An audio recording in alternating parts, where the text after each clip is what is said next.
บักเล่นกับผู้เนาะแม่เราบักเล่นนะฮะอ๋อเก็บมื้อเช้านี่ยำแก่ยำเลยให้หมดก่อนฮะเทไม่กี่ซ้ำให้กี่ซ้ำเลยใช่ไหมจงไว้ซะนี่ว่าให้มันเอาทั้งกระซ้ำเลยใช่เอาขอบใจอะไรเดี๋ยวของฝากเก็บบักเล่นเก็บเอาบักเล่นบักน้อยนั่นนี่เนาะบักเล่นยังละเฮินนะอันนี้ผมตัวไหนกันเนาะเหี่ยวไม่ตัวไหนเนาะอันนั้นแต่ด้นๆแหละนะแต่กันยังได้กินอยู่มันก็ยังขึ้นใช่เนาะบักเล่นงามบักเล่นนี่บักเล่นนี้ยังก็ที่ว่าตะกี้นี่เล่นน้อยนะน่าแซ่บได้บักเล่นนะฮะเป็นพวงบอกเขาเห็นลุงเขามากินอยู่ตอนนั้นเขาตำบังฮง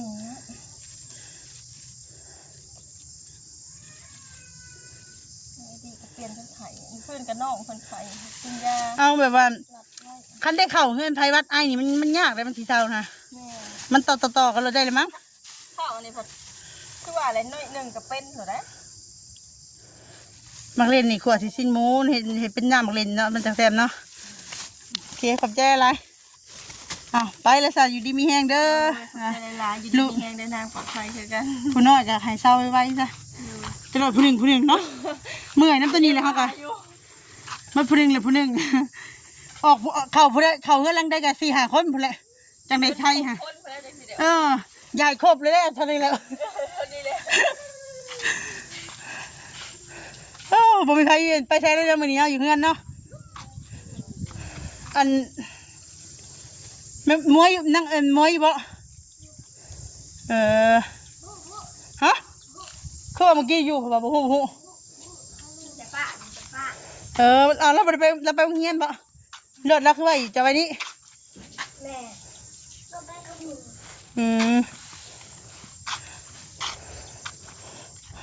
โอเคผมไม่น้อยสลากกับสิเด็กไปเรียนงานต่อเลยสำหรับคลิปนี้กันขอจบคลิปแล้วไปพบกันคลิปหน้าเด้อสำหรับคลิปนี้จ้ะ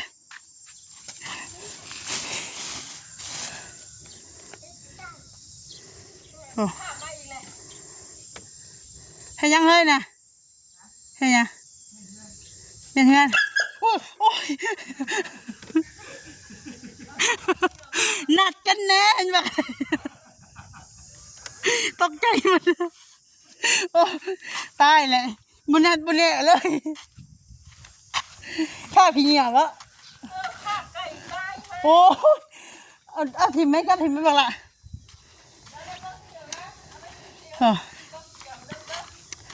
มาหากระเมียนเฮียเมียนซานยืมหนึ่งเฮ้ยตู่ยืมหนึ่งสิเปิดตำทางเปิดตำทางเฮ้ยสบายดีอย่าถอกแล้วมันอะไรแล้ว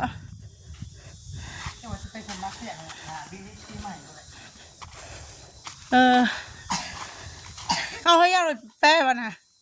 ว่าสิออกนอกก็ออกบ่ได้เลย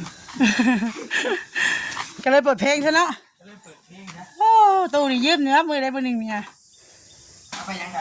ห้อยเอาไปนอนกอดสิถ้าเขาไปฟังเพลงตัวนั้นจะเอาไปยังเถ่าไปวะ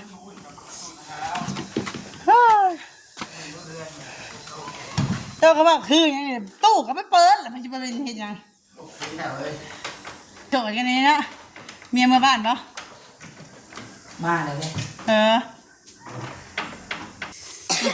เจ้าก็บอกมีเมียเห็นแล้วนะวันนี้เนาะเบิดอยากได้ครับเห็นก็คือกันแหละเห็นงานตลาดโลกแล้วก็ไปขุดเล็ก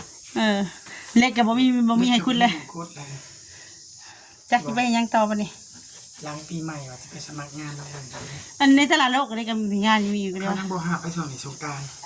เนาะที่10 ปลายนี่ก็เขาก็ฝากงานไปเลย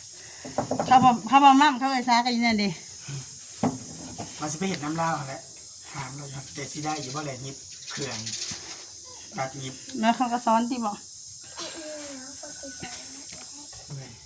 เฮ้ยจังได้ก็สู้ๆเฮ้ย ให้ได้เวียกได้งานเร็วๆบ่ฮู้คืออะไรกันป้าเองมันแบบรู้สึกไปนอกแผ่นดินก็ไว้แบบวันนี้มันก็แบบมันมีปรากฏการณ์หลายสิ่งหลายอย่างเกิดขึ้นเนาะญาติ บ่คิดได้อย่างเดียว คืออยากไปไทยตอนนี้ โอ้ แม่นครับ เองละญาติเองคิดได้ทุกมื้อนี้เนาะพังนะครับเองญาติถึงวันสิ้นโลกพุ่นจ้ะ เว่าดีเลยเว่าแท้เลย อยากไปไทย อืม เดือนนี้กำลังพอทำตรงกำลังติดต่อกับ หาเงินก็เอาผัวแท้ บ่จะเอาผัวนี่แบบ ถ้าแบบ มันรักกันได้อยู่กันได้ คือแบบเฮาแบบมันมาคนหาใจเจอแล้วเว้ยบัดนี้ แบบไปกันได้กะ บอกว่าเป็นผู้หญิงผู้ชายกะอยู่ได้บอกตามตรงเลยแต่ว่าคือแบบ มันเลือกบ่ได้แต่ใจอยู่ในคู่มือนี่แบบมันมีความรักผูกพันกับเพศชายคือกันบอกตามจริง อันนี้ก็คือความจริงเนาะพี่น้องว่าเพิ่นคือปัญหากับคนหาตัวต้นแท้จริงเนาะครับ แบบผู้หญิงกะเอามาหลายแล้วกะมันจะเป็นแบบนี้แหละ คือแบบว่าจิตใจเฮายังบ่ฮู้ใจตัวเองที่ผ่านมาเนาะเฮาก็เอาเมียมาตลอดแต่ว่ามันก็ยังคือเก่าหั่นนะบัดนี้เฮามาฮู้ใจตัวเองว่าเฮามักผู้ชายคือกัน มันท่อแหละ มันท่อพูดความจริงเนาะเอาผู้หญิงไปกะมีลูกมีเต่าด้วยกันกะพี่แต่แบบห่างลาจากกันประมาณนี้แต่กะแบบเฮามาร่วมกับผู้ชายแบบวันนี้กะบ่แม่นคนถิ่นลาวดอกกะคุยกันอยู่ร่วมกันอยู่แบบเป็นคนแบบต่างชาติ บางทีเฮาอาจสิแบบเจอคนที่แบบอยู่นํกันได้แล้วก็ทางอนาคตไปนํกันได้เนาะ เป็นคนแบบต่างชาติเป็นคนแบบแถวกัมพูชา ประมาณนี้กะร่วมกันอยู่แต่เขาก็ทำงานอยู่ไทยเป็นอย่างนี้แหละ โดย แต่ว่าเฮาบ่ได้คบกันโดยเฟซนะคบกันโดยใจ ถ้าว่าอยู่กันได้ไปกันได้ก็โอเค โดย เท่าไหร่เลยก็บ่ได้มีหยังหลาย ก็คือนี่ก็คือความจริงเนาะพ่อพี่น้องประพันธ์แล้วก็เริ่มค้นหาความจริงแบบว่าตัวตนที่แท้จริงของเรานะว่าแบบว่ากับอยู่กับผู้หญิงไม่ก็ได้แต่สำนันเนาะคืออยู่กันไปก็ตอนแรกก็คือว่ามักว่าหักแต่ว่าพอสุดท้ายก็ แม่ มันบ่ใส่เกณฑ์มันบ่แม่นเกณฑ์ของเฮาเนาะ ก็เลยคิดว่าไปกับผู้ชายไผสิเป็นจังไดก็แล้วแต่นะขอแต่ว่าให้หักกันอยู่นํกัน โดย แบบบ่ผิดบ่เฮียงบ่เลวกันก็ทั้งเฮาก็รับได้พูดตาม บ่เป็นหยังกับคนเฮาก็มันจะต้องมีการค้นหาตัวตนที่แท้จริงเนาะว่าเฮาเป็นคนแบบใดแบบเฮามักแบบใดนะจิตใจของเฮานะ ว่าสมัยคู่มือนี่เนาะแบบเฮาก็เบิ่งมาหลายแบบผู้ชายกับผู้ชายแบบเขาอยู่ด้วยกันเห็นเขาแบบมีความสุขบ่ผิดบ่เฮียงกันนะคือหลายๆประเทศมันก็มีมา มีมาแต่โดนผู้หญิงกับผู้หญิงผู้ชายกับผู้ชาย แม่นอันนี้ก็คือแบบพูดความจริงเลยแหละ โดย ถ้าเฮาสิอยู่แบบนี้เฮาก็ลำบาก คือแบบงานการอยู่เมืองลาวก็มันหายากเด้อส่วนนี้มันหายาก เมื่อก่อนก็ทำงานอยู่เนาะ มาตอนนี้ก็เบิดเวียก มันก็เป็นแหละจิตใจของคนเฮาเนาะแบบว่าเวลาที่ว่าเฮาคิดว่าเฮากับผู้นี้เฮามักเฮาฮักเฮาอยู่ร่วมกัน เป็นผัวเมียกันแต่บ่พอสุดท้ายมันบ่แม่นเนื้อคู่เฮามันก็ได้เลิกลากันไปคือเก่า แม่นแต่ว่าคือแบบว่าสมมุติว่าเรื่องชาติมีท่าว่าไปทางเฮ็ดจังไดก็ ปิดไว้ คือแบบปิดไว้ปาไว้แบบนี้เนาะ ก็คือ รู้เต้ากันยังทารู้เต้าใหญ่มากเขาก็มา ใหญ่อย่างเดียวเนาะก็คือแบบเซ็นสัญญาให้ลูกแล้วก็จบก็บ่มีหยังยากเท่าไหร่ อาทิตย์จะว่ามาบัดนี้เมียเลยจ้ะ เมียนี่ก็ตอนนี้ก็ช่วงครั้งแรกเพิ่นก็บอกว่าเลิกเนาะเลิกการปากันแล้ว โดย เนาะอันนี้ก็เว้าตามความจริง โดย แต่เพิ่นก็ไปเฮ็ดงานอยู่ปากเซเนาะไปเฮ็ดงานอยู่ปากเซเฮ็ดงานอยู่ปากเซได้ประมาณ2 เดือนคือแบบตอนเพิ่นไปครั้งแรกเนาะน้องพุดก็อยู่น้ำเฮา โดย แล้วก็น้องบอมน้องบีมเนาะ โดย อันนี้พอเพิ่นไปกับปึ๊บแล้วเพิ่นฮู้ข่าวว่าเพิ่นแบบถือผ้า ถือผ้ามันจะเลื่อนเลยค่ะ รู้ข่าวว่าเพิ่นถือผ้าเพิ่นไปประมาณได้เดือนหนึ่งรู้ข่าวเพิ่นถือผ้าประมาณเดือนหนึ่งเนาะอย่าเพิ่นไปเลยอะ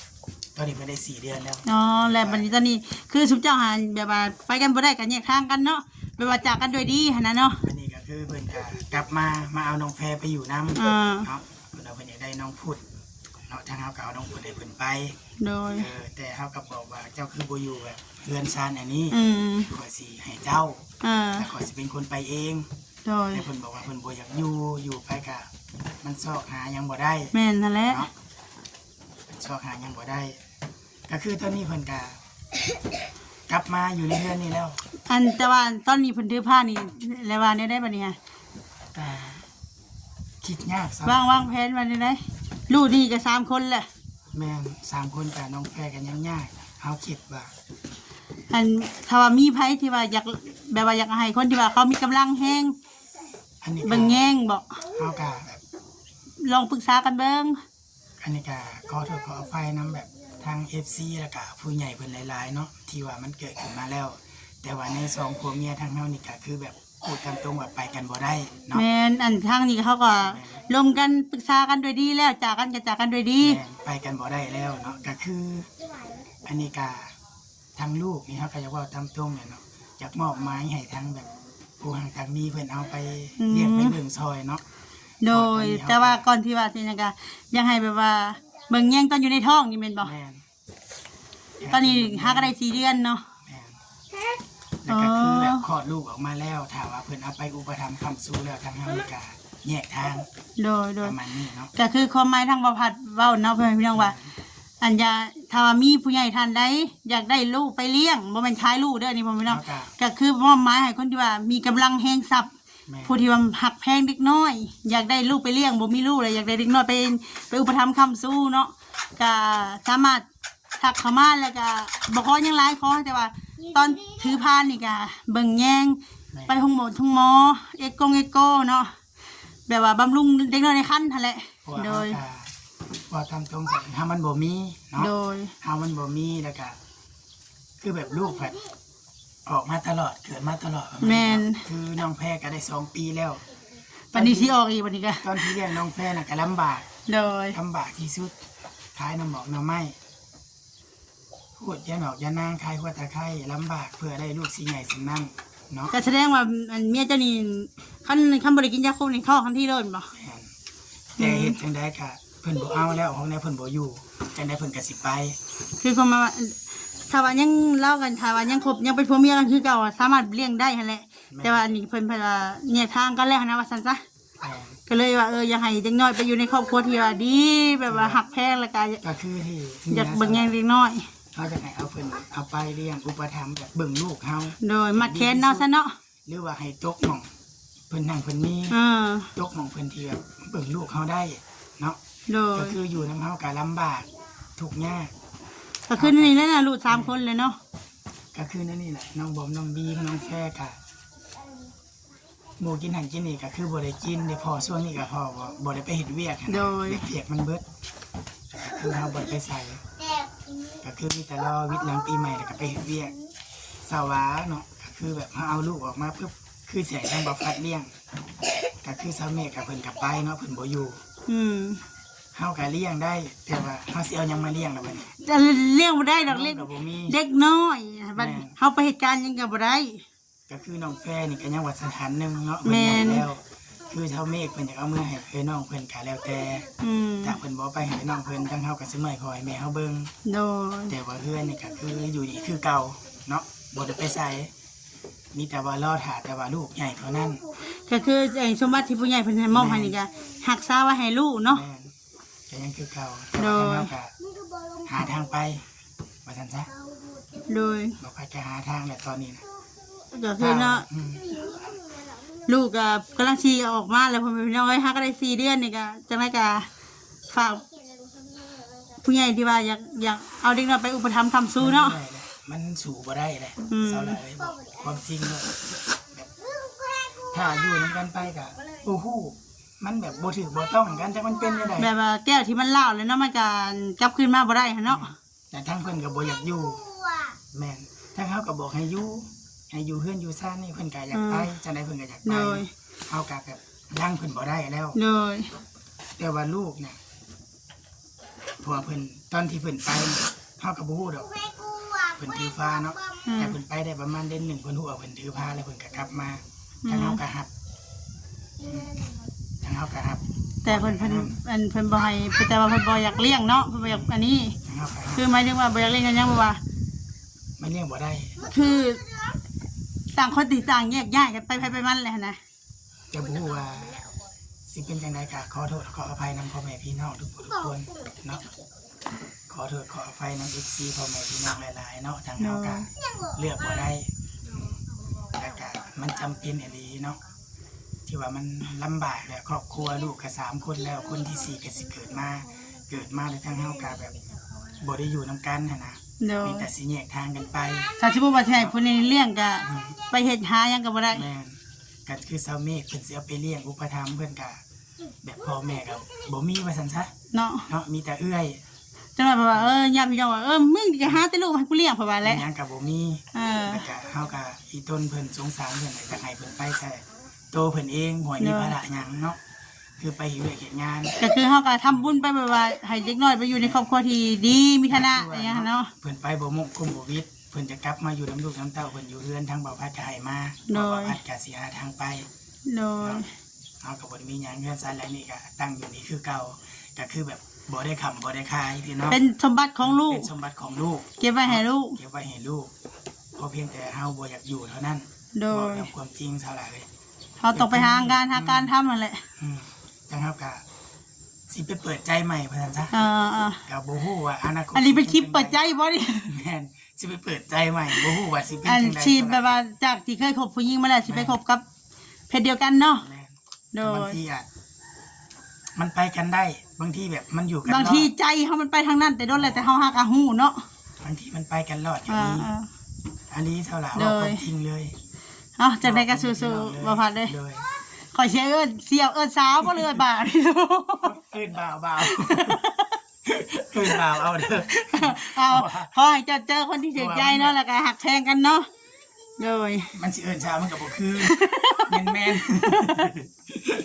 แม่นๆแต่ว่า สาวผัด ชอบสไตล์เดียวกัน เออ เพ แต่ ราะ ว่า ว่า เขา หลายคนได้เท่าหลาส่วน แม่นช่วงนี้เขาแบบว่า คือความหักนี่